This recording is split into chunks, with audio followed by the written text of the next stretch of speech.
the parliament is firmly in the pocket of the general.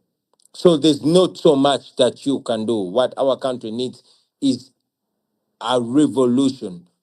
Here we are with laws that are not even respected because yes, we pass laws, but our problem is not bad laws. Our problem is the impunity. So when I went to parliament and realized that, I started agitating from the parliament. As soon as I went to parliament, there was a bill that was seeking to extend General Museveni's hold onto power forever, since there was a cap on the age limit of 75 years that General Museveni was not going to be able to pass until they changed the constitution. Now, I went into parliament as an activist and I made a resolve while in parliament where I spent 3 years. I made a resolve that the ultimate solution is put an end to the rulership. And maybe if I'm to give an outline of our alternative policies, that will take quite a lot of time for this show. I'll only say that our mentality now is a mentality of a slave who wants to break free from the chains, but then their fellow slave or a slave from another country is asking them now, if you want to run away from the slavery, what are your policies? What are your alternatives when you leave master's house? Our first intention is to break free so we can be able to decide for ourselves. Numerous proposals, numerous alternatives, numerous policy alternatives have been presented, but they can't see the light of the day because the currency is corruption, the currency is impunity. The main objective of the government is to stay in power, and everything else is a detail. That is the situation in Uganda, and I believe in many other parts of Africa. Anel, please go ahead. Let's hear your question to Bobi. So our leader, Bobiwine of Uganda, as employment is a major impact on stability and independency, when you are elected president of Uganda, to what extent are you willing to go to create job opportunity? I'm sorry, ask it again. If I'm elected president of Uganda? It said, as employment is a major impact on stability and independency, when you are elected president of Uganda, to what extent are you willing to go to create job opportunities for your people of Uganda?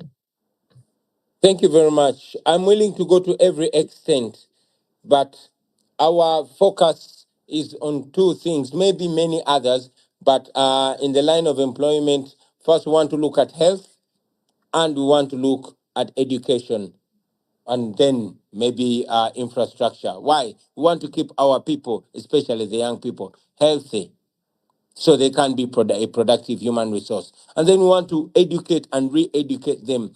Majority of our young people not only unemployed, but they are unemployable. We want to make them employable. We want them to make them explore themselves. We want them to make them study and understand their surroundings so they can be productive in their own surroundings. In our education system, our proposed education system, we're looking at 4 A's, and that's the academics, the arts, the athletics, and agriculture. In the case of Uganda, we were once and can once again be the breadbasket of the Great Lakes region. That agriculture is our biggest employer. Unfortunately, now it has been muzzled up and owned by a few people. The regime keeps, monopolizing the biggest employing crops. Talk about coffee, which was taken over recently, cotton, vanilla, tobacco, and many others. So when we mechanize that agriculture, but most importantly, throw back the agricultural economy to the people, it would employ so many young people. Going back to our education, we want to educate people that are employable, job creators. We want to skill them right from the lower level so that we don't have this kind of colonial education that we have where a university leaver, a young person leaves university, and they cannot even, create something. We want to emulate the kind of education that is had in China, India, and many other countries. That will help, create more employment opportunities. But also, we want the natural resources of the nations to be brought back to the population to benefit populations, not to only benefit foreigners, like it is in the case of Uganda. Thank you so much. That's amazing. Thank you. Delano Yes. Tamatsa, let's hear you. From there, we go to Samuel Jacob, Sure. followed Yeah. by Delano Brian, then Samira. Please go ahead. Yeah. Thank you. Thank you. Let me just say thanks to the Honorable Man, Bobby Wine. I'm more concerned about the next coming election. I think I believe 2026 will be the general election. And the current president, Museveni, has announced that he'll be contesting, having been there since, I think, 1986 up to current. To the leader, Bobby Wine, are you contesting? If yes, what are your preparations? Thank you very much. Allow me to take you a little bit back in 2021 and remind you that I contested, and it is clearly known that we defeated General Museveni by a substantial margin. Unfortunately, I was put under house arrest. Many of my campaign team were arrested, and many are still in prison. A few were killed, and General Museveni, after switching off the internet and deploying military on the street for weeks, declared himself winner. In many ways, that's what we expect and more. As we speak now, the abductions are on the rise. As we speak now, violence is on the rise. I'm always followed and all that. But yes, I am contesting. Why? Number one, to maintain the legitimacy, because we chose not to just leave it to General Museveni. It is known that dictators, especially here in Africa, tend to even create their own convenient opposition. And it has happened. Many pseudo opposition groupings have been presented to make it comfortable for General Museveni. And many of them have actually criticized us for not accepting to talk to General Museveni. Although we always make it clear that, like Mandela taught us, only free men negotiate. You cannot have somebody put your boot on your neck and then say you negotiate. But that's not the position held by the pseudo opposition groupings. Why? Because General Museveni, like many other dictators, have always thrown around money to fight the people that want their fall. Now, we expect more aggression. We expect more violence. We expect more imprisonment. But again, we know that our people, especially young people, are even more charged. They want to resolutely reject General Museveni on the ballot paper and then push him to a corner where he has no way out. But like Yahya Jammeh and many other dictators will have to step aside under pressure. We are not expecting General Museveni to hand over power peacefully and honorably, even when we defeat him by 80 or 90%. However, we want to earn the victory, and therefore we shall demand and fight for the victory, having earned it. You cannot fight for what you've not earned. We want the people to go to the polls so that the people have reason to stand firm and reject the usurpation of their power. Okay, so Samuel Jacobs. Oh, Bobby Wine. Yes. Just from what you said about imprisonment, I just want to draw my questions from that analysis, because Uganda is one country that I actually paid attention to from the struggle, from the 1830s, from the day of the Arab, to Meto Obote in 1962. Now, when we speak of democracy, you had just two past leaders. From 1962, Obote to Amin in 1979. That's a whole country with 62 years old can boast of two former leaders. That contradiction to democracy. But here's my fear for you. When I listen to you, like I listen to Robert Mugabe. When I listen to you, that I listen to Thomas Sankara. If I listen to you like a Patrick Lumumba, I listen to you, I see Kwame Nkrumah in you. When I listen to you, I listen to the voice of Sekou Touré.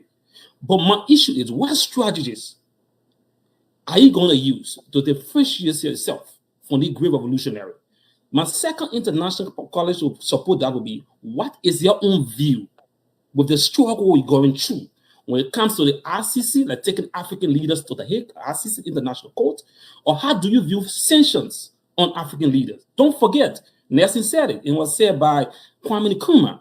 When African revolutionary leaders are preaching revolutionary struggle for African independence, when they take power, the Western culture will bring sanctions, RCC, to demonize the struggles of a black man. What different can you do to allow Africa can succeed? Because I see Africa transformation in you. So I just want you to speak to the RCC. I want you to speak to sensational African leaders, because I see you are one of the greater potentials in moving African struggle forward. Thank you very much, my brother. Just a slight correction. Uganda, since independence, has actually never had a peaceful transfer of power. You know, everyone is shooting themselves into power and they're shot out of power. I'm really flattered once again to be compared to the great leaders like Thomas Sankara, Kwame Nkrumah, Robert Mugabe. Indeed, I draw inspiration from them. Even General Yoweri Museveni, when he was my age, he was speaking just like I am speaking, more eloquently than I'm speaking. These are guys that inspired us. I was named after Robert Mugabe. Did you know that? He was a great revolutionary. It is only disappointing that they always turn, not always, but some of them have turned into, despised despots. It makes me imagine if Kwame Nkrumah was to live up to 60, if Thomas Sankara was to live up to 60, what would we see? Because General Museveni, in 1986, wrote a book called What is Africa's Problem? And is famously quoted to have said, the problem with Africa, the problem with Uganda in particular, and Africa in general, are the leaders that overstay in power. This is a guy that has been in power for 40 years now. He's 84, but he's trying to limp his way to the ballot box again. It worries me, even myself. It makes me not trust my own self. I keep wondering, am I going to turn around and eat my own words? Am I going to be like these once amazing, eloquent, intelligent, and purportedly patriotic Africans? What happened to them? Did they all of a sudden believe that Africa stopped producing, that they were the last breed of thoughtful Africans and all that? But again, it serves as a lesson to remind me that the first thing that we should do to change that forever is to empower people. I take examples from the Europeans and Americans, and I know that their countries don't develop or are governed well because the leaders are so nice and so noble. No, it is because their people have been empowered not to take any nonsense from leaders.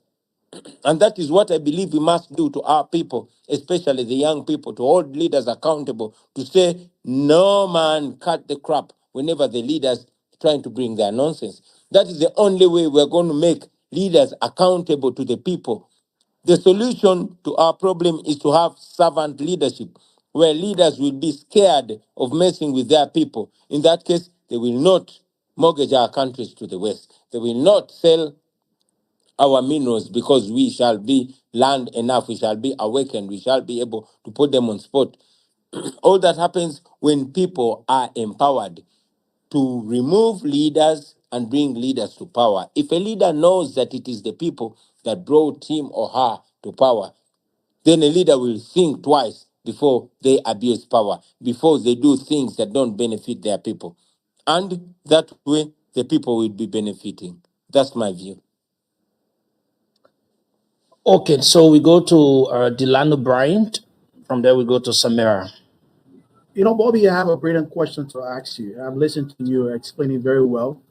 And my question to you, if you were elected as president today for Uganda, what will you do different from the current president?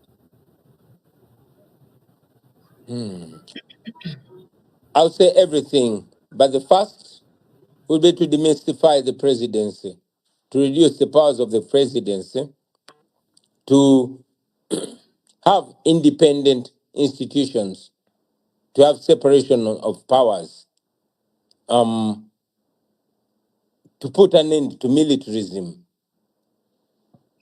to, I believe, everything different. I would be the direct opposite of General Museveni because I would not cling to power, number one. There would be free and fair elections. I would not, I would release all political prisoners and ensure that the judiciary is independent and does not operate at the calling of the executive.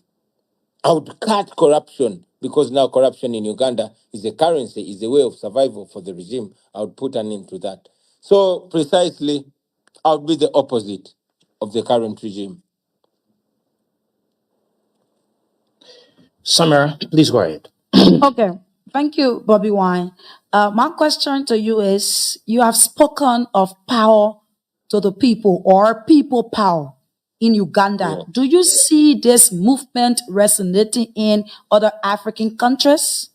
And also to support that, do you feel that there is enough solidarity among opposition movements across African nations?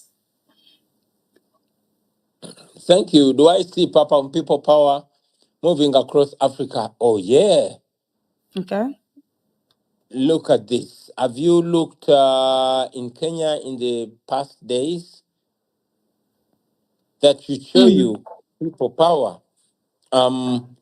We are challenged in Uganda because we live in an absolute dictatorship. The last time our people protested on the streets when I was unfairly imprisoned, more than 150 were mauled. They were shot to death. So, yeah, we live under different circumstances in Uganda, but we are trying to, give them confidence. And we know sooner or later people will rise. You asked about the unity, possible unity with among Opposition movement. opposition movements in Africa. I will not Yeah. only look at opposition movements. Not everybody in opposition is my friend in Africa, and not everybody who is in government is my enemy. It is not a matter of going to power. So for me, it's not a matter of whether being in opposition or being to power. No, it's a matter of values and principles. What do they stand for? I would stand with them. If they stand for something I don't stand for, even if they're in opposition, I would not agree with them. And if they stand for something that I stand for, then maybe I would agree with them.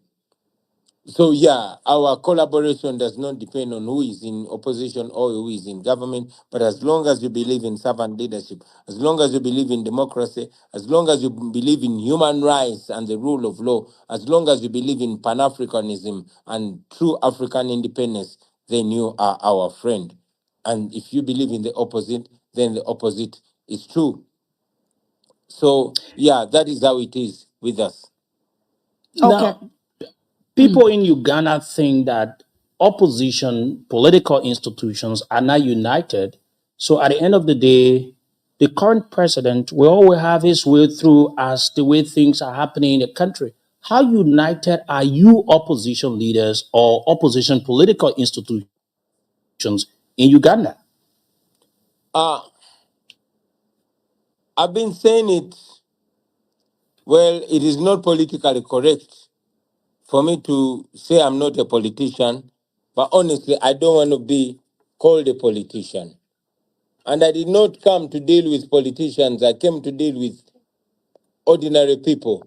Like I said, we want to take politics away from the ordinary politicians. We want the common people, to take the politics because they are the ones that are affected.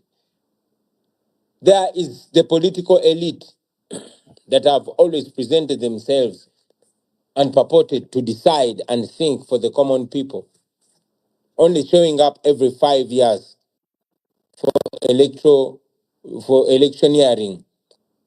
In the ghetto, people tend to call them electropreneurs. Now, that is not what we think. We came to disrupt the situation we represent does not matter about the politician. This is not a business of political parties where a few people form a political party and another group forms a political party and another group forms a political party. So they come together and say, oh, now they, and then the regime wants them to give legitimacy. We are here to disrupt things, and we will work with anybody that wants an overhaul in this. Therefore, it is not about a few politicians uniting and making declarations. It's about the common people taking charge. In this, our revolution, it might be a democratic, non-violent revolution, but it is a revolution where we are upsetting the status quo, where we want the woman that sells charcoal on the market stall, and the young man that drives Okada or Boda Boda, and the young boy that is working in a barber shop, and the military general, and the member of parliament all have an equal say in the political matters of a country. We can achieve that, and we want to achieve that. So this is not going to be a situation where only the politicians have a say. Everybody is going to have a say, and that say is going to be equal. In this era of TikTok, of internet, of social media, everybody has a voice, and their voice is heard.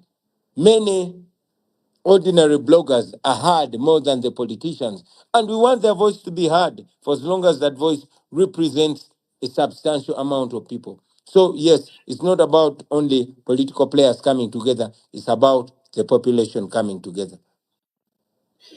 The arrests, Bobby Wine, the beatings, being shot at what point do you sit and think that this is just too much for a one person, a young person going through all these things, depriving you of a lot of things? At what point have you reached to think that it is just too much for you? That point reached a long time ago, my brother. That point reached in 2018 when I was abducted and put in a military detention and tortured beyond control. And everything horrible happened to me. But guess what? I came out alive. My time to break reached, and I did not break. So that time passed, and I don't think about that time again. We're moving forward regardless. How relevant, Bobby Wine, you think you are still with the young people of Uganda? We're moving towards the elections. And I'm going to ask you another question, but I just want to know how relevant are you still with the young people of Uganda? It is not me who has to be relevant. It doesn't matter whether or not I'm relevant. The question should be, how relevant is the struggle for freedom? Does it still have meaning? Is it still worth going for? It's not about me, and I never want to make it about me because I don't know how long I'm going to live. I don't want to give it to the regime. It will be so dangerous to make it about me, to make the relevance about me. That is empowering the enemy. That means if they take me out, then everything crumbles. But now it's not about me, and I keep telling the young people, anybody in Uganda, in Africa, can be a Bobi Wine, and we must multiply ourselves as quick as possible, so that even when they stop one of the many others keep going. So it's not about my relevance. It's about the relevance of the cause. How relevant is this cause? It gets more relevant every day because everybody's eyes keep opening. We always tell Ugandans that everybody will test the misrule and the oppression. And it happens every day. You know, many are arrested, many are cheated, many die in hospitals. So there's an awakening of everybody. Something happens every now and then, and people get the realization and they wake up and smell the coffee and know they have to fight and change this. So, yes, the relevance is on the cause, not on me. But has that been, or is there any danger that you yourself, looking at what you said about the president, could be linked to you any of looking at the 2025 and moving to the election in Uganda, where it has been speculated, it has been tweeted by the current president's son which point to a clear indication that he might likely took over from his father based on the current, according to you, dictatorial leadership being carried out in Uganda? Please ask the question again. I'm sorry. So I'm asking you, what is it about the tweet from the president's son? Is it a sign that he might likely take over from his father, looking at the current leadership in the country as it has been termed by you? You have a dictatorial leadership in the country where it is now a peaceful or democratically elected government as the way it should be. Yeah, we must know that General Museveni is there about 84 years of age or thereabout. And nature has no substitutes. You can see it from him and the way he does the things he does. And we must also note that his son has largely taken over the powers because he heads the military and all, you know, institutions of coercion, and he uses them at his disposal. You must have seen him tweet about, I mean, undermining women, wanting to cut off my head. He has abducted people and taken pride and fun in it. He right now, as we speak, my bodyguard, my personal bodyguard, who is my friend, is in prison, but very badly tortured after being abducted by the General Muhoozi Museveni's son, who's the head of our military, and torturing him from his basement, and all those kinds of things. What does that show? That does not show strength. It shows weakness. It shows a little girl inside this huge man with a mustache, deranged and disillusioned, and thinking that terror and intimidation and violence is what's going to silence people like myself.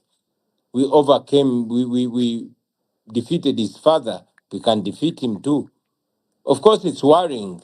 I mean, being in a country where torture is a way of subjugation, where the head of the military tortures for fun and puts that on social media for entire world to see. By now, it is supposed to be horrifying to all of you Africans to see a head of a military that picks people and tortures them, threatens to kill people, and indeed people go missing. That is where we are as a nation. But I must tell Africa and the world that that does not stop us. We shall keep fighting. We shall get our freedom, or we shall die trying to get our freedom. Now, one of your drivers in the past was killed during this entire process, and you standing strong, very firm, pushing for the presidency of Uganda. Seeing some of the arrests being taking place in the country, people are being placed behind bars, going to the legal process is very difficult for them. Bobi, what are you doing about all these things happening to your supporters? And sometimes when you see some of these things on social media, it is very discouraging as to their health conditions. Yeah, it's terrible, I must say. It's terrible. I get only motivated by the words, the writings, and the words of great people that came before us.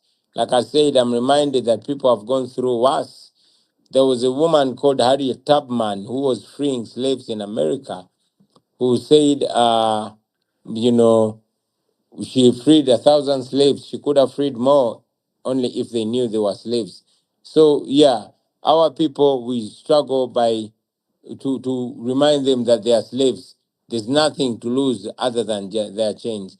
But also, you have mentioned, yes, there's so much we go through. How do we not get broken? We just keep going. That same Harriet Tubman told his followers that when you hear the dogs, keep going.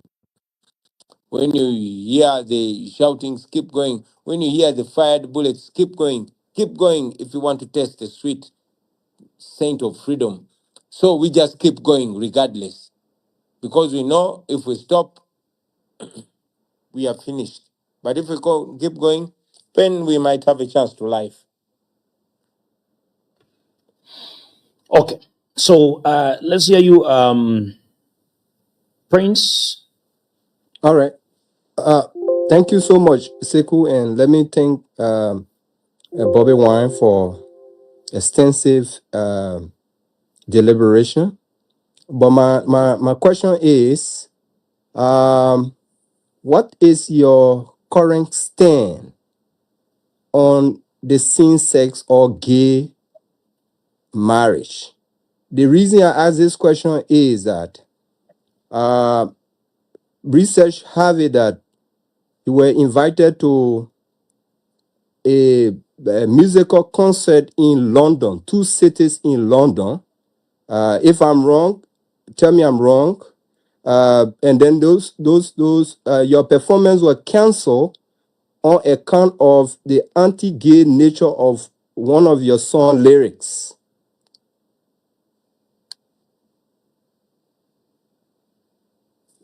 Are you done with your question? Yeah. Yes. Thank you very much. I mean, now we are here. It surprises me among the questions why I'm not being asked about our Congolese brothers or our Sudanese brothers that are dying. Why we are not being asked about the lives of the pregnant women that we lose every day. The gay business is not part of our agenda, and it's not what I want to give most of this program. I think we should focus on what affects the majority. Besides, that's a controversial topic that we have had, that we've not had a solution about. So why don't we major on things that we think everybody is going to get involved on and should really be our primary focus? Okay. Okay. So, Cynthia Sandy, please go ahead. Thank you so much, Bobby Wan. Thank you again for being here. As a mother, as an advocate, as a teacher, I'm a teacher of history and science, middle grade in the United States. I can teach from kindergarten to 12th grade. So I've learned history extensively. When I hear somebody like you, as a mother, first and foremost, and as a Black woman, my heart aches. You spoke earlier when you said, I am scared. Okay. And I want to commend you for keep going, because courage is not in the absence of fear. You got to keep going. Because we would not have gotten Dr. King. We would not have gotten Mandela. We would not have gotten Gandhi. Okay. Okay. And today we wouldn't have Touré, and he's pushing forward. But and I also love when you say I'm a disruptor. My question to you at this point, in this turn of century, right? And also when you said, I don't make this revolution, it's about me. It's about the ideology. It's about dignity. It's about freeing our people and uniting Africa and making sure our young people are dignified, that we have true independence. So here's my question to you. In this modern time, in 2025, you talk about technology, talk about agriculture, all right? As a where do you see the next phase of Pan Africa? I think we did not succeed when you spoke about, it's like you used the analogy of slavery. One group is saying we are running, and another group is saying, where is the manifest if we are leaving the master's house? Okay, so what do you think is required, and what role will you play in, instead of just rhetoric, talk about action? What role will you play, or that you're playing now, that can help Africa to shape the future of Pan-Africanism all across Africa? Because the power is in our unity, 1.7 billion people, and we have everything. What's your thought? Sure. I must say Pan-Africanism was hijacked and is misrepresented now. The spirit of greed came into it, where one man rises on a village and says, "Oh, I'm the master of this belief of Pan-Africanism." It's supposed to be in us. I am because we are, and we are because I am. But the so-called Pan-Africans of yesterday are the dictators who throw around the Pan-African card every time they're questioned about human rights violation, every time they're questioned about dictatorship, every time they're questioned about democracy and all that. Pan-Africanism is looking out for one another.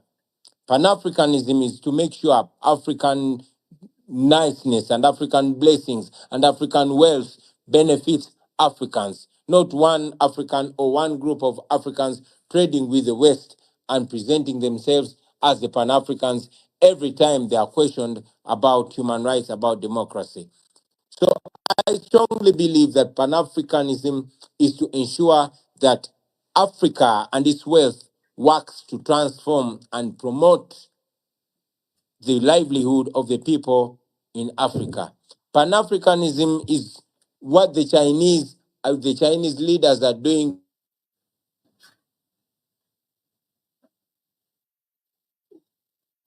Oh, we just lost Bobby. Hope we can get him back. I think While we're trying to get him back, while we're trying to get him back, the cash giveaway and on this program we're giving out money this evening. All you need to do is to dial star 799 star dial star 799 star 8 hatch Liberian dollars to win $4,000. If you're listening, play now. If you're listening, play now. I think he's going to be a part of it. Yeah, sure. He's going to come in and all of that. So keep playing. We can just yes, go ahead. Keep playing the cash giveaway. If you're watching through our live platform, we put it there. We pin it. The code that you are to use to play with. It is star 799 star 8 hatch star 799 star 8 hatch. And then use 100 Liberian dollars to play. Play as many times as possible so that you stand a better chance to win this afternoon. Okay, so as we try to get Bobby back, he's trying to. So just so those of you just joining us, you're listening to the program Straight Talk Liberia on Voice of Liberia. We're live on 104.1 in Monrovia, 89.7 in Mangibi, 90.7 in Bong, 96.7 in Lofa, 95.6 in 95.7 in Grand Bassa. We're also live on www.voiceofliberiaradio.com. We're also live on Voice of Liberia Television. Just go on Facebook and you type Voice of Liberia TV. You will get us. We want to say thank you very much. Our guest tonight is Bobi Wine. He's the head of the major opposition political institution in Uganda. You've listened to some of the questions we've asked, and we're continuing. We're also going to have time for you, the listeners, to call in and make your input on the show, and we'll announce the numbers for you to call as soon as we get Bobby. Bobby is making efforts to come. We can see he's coming in and trying. For those of you out of the country, we have a WhatsApp number for you so that you can call in. And for those of you in Liberia, we have a number for you to call in. And we have a number for female callers as well. As soon as we get Bobby, for those of you watching, you will see he's back on. Bobby, you went off. Apparently, you... I'm sorry I went off. Can you hear me now? Yes, you're live. My apologies. Thank you. I was trying to make a point. I don't know if you got me well. When I was trying to say that Pan-Africanism in our generation should go beyond a word. It should be actions. What the leaders of the Chinese are doing to improve the lives of the Chinese, what the Indians are doing for the Indians, what the Japanese are doing for the Japanese is exactly what African leaders should be doing for the African people. That is what I will call Pan-Africanism. Anything less than that is fake, is deceit, is hypocrisy. Okay, the next person, let's hear you, Delano Bryant. Well, Bobby, I followed Uganda. There are three major problems in Uganda. One has to do with tribalism, has to do with corruption, it has to do with selfishness among the people themselves. It has to do with the equal distribution of wealth among the people of Uganda. Uganda has to be historically a great country in the East. Looking at you, a young man, 43 years old, the corruption is a mindset for the people. How can you change the mindset of our people of Uganda if you were president today? Against corruption, against tribalism, and then if you need the few. Thank you. I would not really say there is tribalism. The tribalism is among the leaders. It is engineered because it is also a tool to divide people. I'm glad that I belong to a generation that has outlived tribalism automatically. My wife comes from a different tribe, and this is so common with my generation that we have cross married. We share the same pain. The corruption affects us equally. It is unfortunate, but it also serves as the advantage that my generation lives in the peak of corruption that everybody can see it, therefore nobody will stand for it. So that corruption, we are only going to root it out by opening war against it. We have demonstrated that in the opposition with the little mandate that we have, and we know that if we have the mediums to punish the corrupt, we shall do it. Corruption in Uganda is on an industrial scale to the extent that we lose a third of our collection, a third of our tax collection into corruption. Now, that is too much. That can fix a lot, and that can only be dealt with when you have the power. So we go to Anel. Thank you very much, Seiko. You guys can hear me? Yes, go ahead. Mothers are primary source of reproduction and an important tool in structuring the population and also maintaining population growth. When you leader Bobi Wine is elected president of Uganda, what insurance will you give to women when it comes to women inclusion in government? And what sure promise will you give to women and children when it comes to battling domestic violence and also abuse, including sexual abuse? Well, we are not waiting to get into power to have a policy that empowers all people, including women and men. We don't look at women any different. We look at them as special.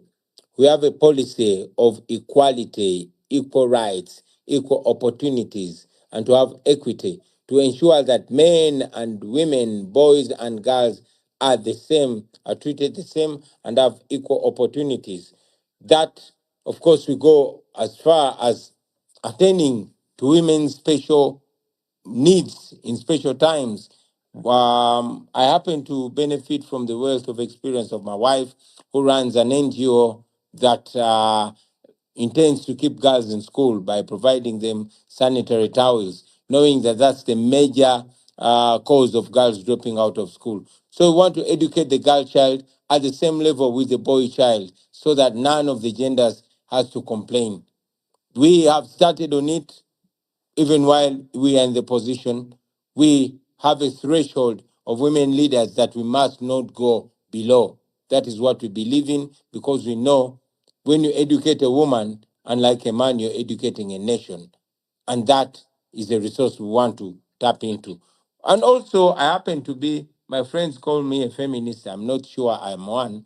I'm just passionate because I know the power of women and what they can do to a nation in terms of development, having been brought up by my mother and turning into everything I am, courtesy of my mother. So that I learned from experience, and is something that as a leader hope to impart into a whole generation that I'll be leading. Samara, please So go. domestic, he did not address the part on domestic abuse and abuse in general when it comes to domestic violence and abuse in general when it comes to everything else, including sexual abuse. Abuse is unacceptable. Why do we even have to discuss that? It is unacceptable. Anything that offends human dignity, whether a man or woman, is absolutely unacceptable.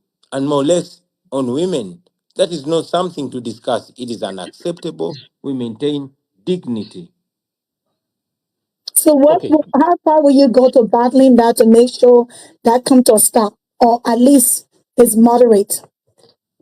No, there's no moderate. There's no gray line. It is unacceptable. Our women must feel safe with us.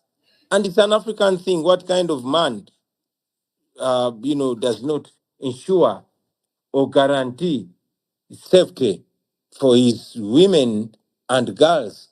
So, like I said, that's not acceptable, and we would go to every height to ensure safety and dignity for our women and, of course, our men too. Thank you. Okay, thank you. Let me remind Liberians to keep playing the cash giveaway. We're giving out 4,000. Play with 100 Liberian dollars and be able to win yourself 4,000 Liberian dollars. Okay, now to you, bobiwine.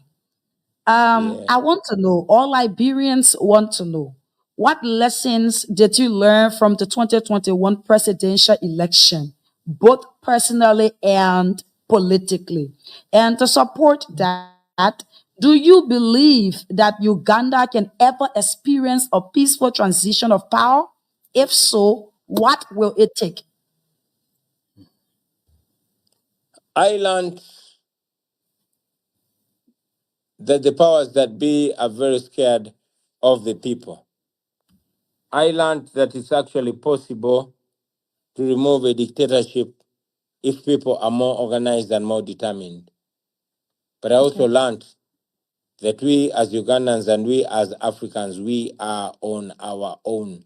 Nobody's going to come from anywhere to save us. We'll have to save ourselves. And everybody else will come and say, we were rooting for you. But we have to do it ourselves. So those are lessons that I learned that I hope to carry going to 2026. bobiwine. It's possible. Uganda goes to election. You've complained about almost everything happening in the country. You see all of the things happening under the current president, Museveni, as things that are not in the interest of the people he governs. You have all of the support as we speak still coming from international partners.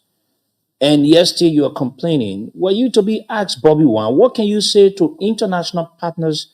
They're still doing business with the current government of Uganda, even though you are complaining that things are not, are not being carried out readily, constitution violation in the country, and some other issues you've mentioned. Well, yes, that's a complaint that I've raised many times. I'll continue to raise it. But I thought I'd inadvertently answered the question before even it was asked, saying we are on our own, because indeed we are on our own. Numerously, we've raised this challenge, and I've told the Western powers to their faces that if they cannot help us, at least they should not be sponsoring our operation. In the past years, the United States government has been giving Uganda to the tune of $1 billion US every year, the biggest budget in sub-Saharan Africa, purportedly in military aid, but this is the money that is used to oppress us, to kill us. So literally, they are, in their actions, being partners in crime. And yet these are the same people that sing about human rights and democracy and the rule of law. So yes, we are on our own. The foreign powers seem to be on business. They seem to be on business, and if the dictators are the ones that are going to give them business, then they seem happy to defend their impunity and to defend mass murder. So we always call them out also, telling them not to continue enabling our oppression. Otherwise, the people of Africa will define them as neocolonialists. How do you think, before we go and allow you to interact so that the public, those of the people listening, even those of the people in Uganda, we're going to announce the number or numbers if they want to call. How do you think, Bobi Wine, African countries can work together for the best? Because it is often said that the Western world, they get a lot of things from Africa, and at the end of the day, they give handouts to Africa, and it looks as if to say they are the one providing all of the support to African countries. You have been pushing for a lot of bad governance in Uganda, reaching out now to Africa. What do you think African leaders can do in terms of addressing some of the problems African countries are faced with in terms of the economy, in terms of the fight against corruption, in terms of the rule of law, and you can name the rest of them? Well, I cannot reinvent the wheel. The problem of Africa has been diagnosed. Chinua Achebe in 1980 was asked the same question, and he said the problem of Nigeria and Africa are not the lakes, rivers, or the natural resources. It is about leadership. And 6 years later, General Museveni also diagnosed the same problem. And this was his analysis. The problem of Africa is not anything else but leaders that overstay in power. Because when a leader overstays in power, regardless of how good their vision was, they reduce the entire vision to staying in power, and everything else becomes secondary. They want to stay in power, and that will be the main preoccupation. So, if we can be changing leadership, then leaders will be coming to serve their term, get some achievements, and move on to allow others. That is the only way we're going to foster democracy, to foster human rights, and to foster servant leadership. Do you think anytime soon Uganda will experience the presidency of Bobi Wine? Is it possible anytime soon? Yes, yes, it is possible. Mandela told us it always seems impossible until it's done. So I know it's going to be possible. And by the grace of God, one day you will invite me on this very platform, and I'll say, I told you. And we're going to be referring to you as His Excellency Bobi Wine of Uganda. It doesn't matter. I don't have to be president. I don't want to tie this whole agenda of me being president. You know, it's not about me becoming president. It's about my country breaking free from the shackles of dictatorship, whether by me or by anybody else. This struggle has not started with me. I was playing my music while other leaders were, you know, at it. And here I am. And I have to give my contribution. It is my hope and prayer that is under my leadership that my country will break free. But if it's not under my leadership, at least it must not be under my leadership that the struggle crumbled. It must not be under my leadership that there was betrayal. No, that will never happen. So we just have to keep going, putting one foot in front of the other and bringing as many people on board as possible so that, like I said, we together get our freedom, or we die trying to get it, and somebody else will on our behalf. Okay, you're listening to the program Straight Talk Liberia on Voice of Liberia. We have as our prime guest today Bobi Wine. He's the major leader of the opposition in Uganda, an activist, a former musician, and someone that has been preaching, speaking about good governance and some other ills he claims in Uganda. We're going to go to the lines. And those of you in Uganda, those of you out of Liberia, other parts of the world, you can call us on this WhatsApp number so that you can also weigh in, make your contribution.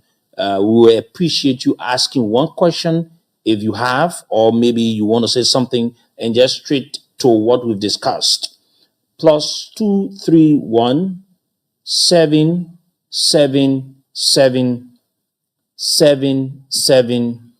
7926 +231 777 77926. That's the WhatsApp line for those of you out of Liberia. You are watching us on the show, you are listening to us any parts of the world, and you want to ask our guest Bobi Wine a question pertaining to what we've discussed and we're discussing currently on the show. For those of you in Liberia, you can call us on 0773 978 564, 0773 978 564, or 0880 907 907, 0880 907 907. For those of you out of Monrovia, in all of the counties you're listening, you can call us on 0773 419 502, 0773 419 502, or 0555 184 711, 0555 184 711 are the numbers you can call. For the female callers, Samara going to announce a particular number for you people just for the show so that you can announce a particular number just for the female. Okay, so the females can call on 0779 003835, 0779 003835. If any male call on this number, we will not take you. No. It's for females. It is only for the females. So Bobi Wine, we want you to have an interaction with the public. So we're going to take a few calls so that you can listen to what the folks they've got to say. I appreciate. Okay. So now we're going to go. Let me just, for those of you out of the country, if you want to, you can also weigh in. Let me take this person here. Good evening. Yes, sir. Please go ahead. Your name and you join us from where? So, thank you. My name is Saturday Nesta. I'm Tony from Monrovia, Liberia. So, first, let me acknowledge the presence of Bobi Wine from Uganda on your show tonight, and my own brother, Sama B. Jacobs, one-time representative candidate in District 6. Presently, I'm excited to listen to such a discourse. Bobi Wine, you know, he's a replication of the Pan-Africanism, and he's a direct Pan-Africanist in Africa. So, he's very, very inspiring and motivational to all the younger generation. And I think one of the questions you asked me, you responded to, which really got my attention, is this. He's not about Bobi Wine, he's about producing and multiplying a lot of Bobi Wines in Uganda, in Africa, and other parts of the continent. And that's very important to me. So that was... Thank you, my dear brother. Thank you. Good evening. Good evening, sir. How are you? Yes, sir. Please go ahead. This is Usman Kubo, and I'm filming from Johnsonville. Okay, please go ahead, Usman. Usman, go ahead. I think he left. Okay, let me take this person here. Good evening. Good evening, CEO People Sharif. And evening to my dear sister Samira. Let me see into all of the families and the guests. My name is Fodi Muhammad Kaku and I join you from my district 11 resident in Far West. I want to appreciate what you see. Bobi Wine is one person of the politician that I respect so highly. That is a man who election proven and be treated the way he was treated during the last election. I told somebody, I said, the way Mussolini treated Bobi Wine in the last election, placing his major container in their bar, owing to the election process, incarcerating him, giving all of the political suppression, and at the end of the day, he was pronounced winner. If that's just some of that could happen in Liberia, but now we have turned Liberia into a different state. Okay, thank you. Let me go to the international line. This person. Hello? Yeah, hello? Yes, hello. Please go ahead. Let's hear you. Yeah, I'm Israel Diki. I'm calling from Rwanda. Calling from Rwanda. Yeah, from Liberia. I just want to take this time. I just want to tell him that we keep on the fight. Therefore, is one of Africa, and I implore him to continue. And God bless you. Okay. Okay. Thank you very much. Let me come to this line here. So we're gonna just take a few more calls. Hello.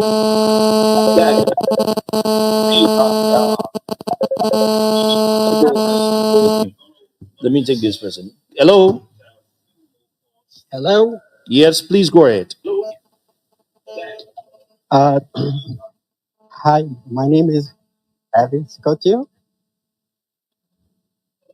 Hello. Yes, sir. You're live. Please go ahead.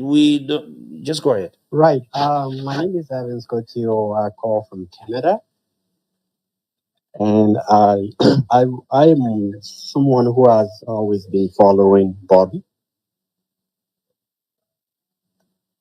Please go ahead. You're live. We're listening to you. He's listening to you. And I follow him through the last elections, and I saw how the election violence took place during that elections,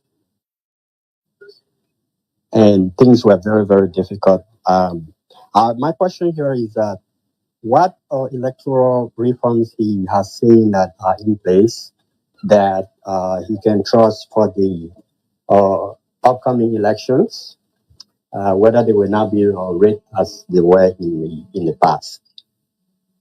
Okay. Okay. Thank you very much. Thank you. Thank you.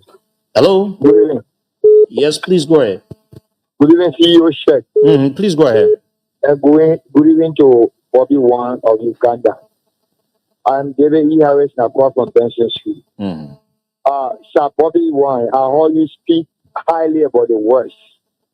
But my question to you, if and only if you become president of Uganda, will you silence the West and decide to work independently as Ugandans in your country to develop Uganda? Thank you. Okay. Thank you very much. Let's go to the international line. Hello. Yeah, hello, Seiko. Thank you. My name is Ishmael Habib Rahim, and I'm calling you from France. And thank you to the panelists. My question to Mr. Wine, looking at his bold vision and the Pan-African ideology to elaborate Uganda and Africa at large. So my question is, if he become president, what his intent to collaborate or engage other African leaders that don't have the same vision that he have, that still want to live and be controlled by external power? Okay. Thank you. Hope Bobi is listening, and he will. Sure, Read. I'm listening in. I'm listening Okay. in. I was really intrigued. I thank those that are sending compliments, but I was intrigued by a question in which a brother said, I tend to speak highly of the West. That is not correct. I don't speak highly of the West. We I will speak come truth. there, Bobi. Bobi, we will. I just want you listening. There are a lot of calls. Let me go to the international sim. You will respond to them, Sure. please. I wish you would make it interactive because I will forget some of the questions. Okay. that I would Hello. have loved I thought to you were taking put notes so respond. that you could just take notes so that it Most helps. obliged. Most obliged. Yes, please. Because there are a lot of calls. Hello? Hello. Yes, sir. Good evening. Good evening. My name is Franklin Morris. I'm calling from the state of Minnesota. First of all, I want to say thank you to you guys for bringing such a very important guy like Bobi on tonight. And thank you, Commissioner Jacob. You have been very eloquent tonight. Keep it up. So my question here is for Mr. Bobi. Please go Hello? ahead. He's listening. We are listening. Okay, Mr. Wan, given the persistent challenges to democratic space in Uganda, what strategy are you prioritizing to mobilize and sustain civil engagement, particularly among the young people who are exposing them to state violence in the coming election? Okay. Thank you. Thank you very much. Bobby is listening. He will respond to all of you questions. So we do it one after another. We come and take this other call here. The calls are many, but that's good. Let's get your participation. Hello.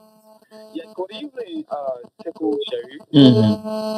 Well, this is Mohammed Donald joining you. Mohammed, sorry, let me let you go. You're coming very low. I don't know. Hello? Yes, sir. Yeah, please go ahead. My name is Joe Mabo, and I'm from Matani, district number 9. Momo, you want to be audible? I say I'm Joe Mabo, running from district number 9. Yeah, so I want to say thank you for the show. Okay. Let me take this. Let me go to the international sim. Hello.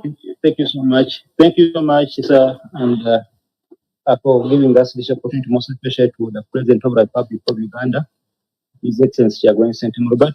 We thank you for that opportunity because he cannot really get it in Uganda just like the way you give it to him on this Voice of Liberia. I just want to. What is your name, sir? Please, and you are calling from where? I'm in South Africa. I'm a refugee right now in South Africa. And my name is Banasura Nyondo. So I just want to assure our President, His Excellency Joelssenyonyi Robert, that we shall never abandon him. Museveni, even if he does whatever human rights abuses that he does to us, we shall never abandon him. And we shall never abandon the struggle to liberate our mother. We just pray to God that He keeps on protecting our President, His Excellency Joelssenyonyi Robert, aka Bobi, until we remove evil devil terroristic group and his terroristic group. Thank you so much. Thank you very much for joining us, making your contribution. So we're now going to go to Bobi. Please hold all of your calls. The calls are too many, local and international calls, but let's go to Bobi so he can respond to a few of the issues you've raised, some of the questions. Bobi, you've listened to the callers, both local and international calls. What have you to say? Thank you. Only appreciation for the compliments that have come through. And unfortunately, a few callers spoke, and the accent was so hard for me to comprehend. I could only hear my name, and then the rest of the words seemed not to be clear to me. My apologies. But those that have been able to get, as I was trying to respond much earlier, that a brother on call seemed to suggest that I speak highly of the West, which is actually not the case. I don't speak highly of the West. I don't look at the West as a solution. I don't look at running to the West as a solution for African problems. African problems must be solved in Africa by Africans. But how do you solve a problem? By looking up to its cause, what causes the problems. You realize that so much of the collaboration is actually neo-colonialistic. So much of the international collaboration is business and not value-based. These are people that sing human rights and democracy and the rule of law, but they are hobnobbing with dictators. I've raised this complaint many times. I I've had the rare opportunity to speak to audiences, to speak to people that matter. And what I always do is to call them out, to ask them to stop being the enablers of, you know, extrajudicial killings and injustice and oppression in Africa. Many of them do that in exchange for business. So for as long as the dictators give them what they want, they really don't care about the rights of the people here in Africa. That we condemn it, and we've always been calling out the West about the same. So it is not really holding them in high regard, but we know that the budget supports and the purported development projects are what keep the collaboration between Western democracies and African dictatorships. And that is double standards. That is wrong. We condemn it, because if the regimes in Africa, the oppressive dictatorships, did not have support and legitimacy from the West, then they would not stand the heat of the day. Another asked me, still a West related question, says, will I also be taken over by the West, like it seems to be happening with, you know, with the leaders that tend to rise? Most of the leaders that rise up in Africa are very quickly co-opted by the West. Case in point was General Museveni. He was so conservative and was socialist when he came to power, but we all saw how quickly he transformed in order to realign with World Bank and IMF and all that. That is not our problem. Our issue here, and there's a book that I co-authored. It is called Expensive Poverty, that we wrote together with, that was written by Dr. Greg Mills, and I just offered some support to it. But this book outlines that the wealth of Africa is actually the cause of its poverty. It's because of our wealth that we are impoverished. In order for that wealth to be taken away, the gold, the oil, name it. So under new leadership, under a Pan-African leadership, it should not be aid, it should be collaboration, it should be business. So we intend to relate with the rest, and indeed with the rest of the world. But we want to do that on principle, on mutual benefit, under mutually respectful terms, and most importantly, it should be collaboration, it should not be aid. Another brother asked me, under the circumstances of Uganda, how we hope to achieve an awakening that might lead to a popular uprising. I would say that for people to stand up and fight, they must be educated and know what they're fighting for. We are glad that by now, majority of our countrymen and women have been awakened. Now, what we need to do is to take it a step higher, to show them what they're fighting for, send them to polls, let them see it clearly that they have chosen one leader, but another is imposing themselves on them. Then after that, everything will happen naturally. It happens within a highly sensitized and awakened population, and that is what we hope to do. Finally, a brother from Uganda who is in South Africa in a refugee camp, I only send you love, I send you warm greetings, I send you confidence, and I'll tell you that one day everything's going to be all right. You're going to be home. You will not have to run away from your country ever again.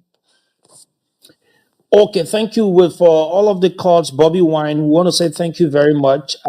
Is there anything or message you want to say to your people in Uganda and to those of the people listening to you now and watching you on the television that you want to talk about? I wouldn't ask you as we part ways with you. Well, I will just say thank you. Thank you very much for this platform to make our case, to make a case for Uganda, to shine a light on the plight of the people of Uganda. We appreciate. We know there are many other Africans that are going through the same. We send you love, we send you solidarity. Don't give up. Let us connect. It's important that we don't fight in isolation. It's important that all oppressed people come together and fight back, because guess what? It can be done. So let's stick together. Let's be Africans. Let's be children of Africa, but let's be Africa of the future. Let's think of our posterity, our children and their children, and that way we shall make the right decisions that we shall be proud of.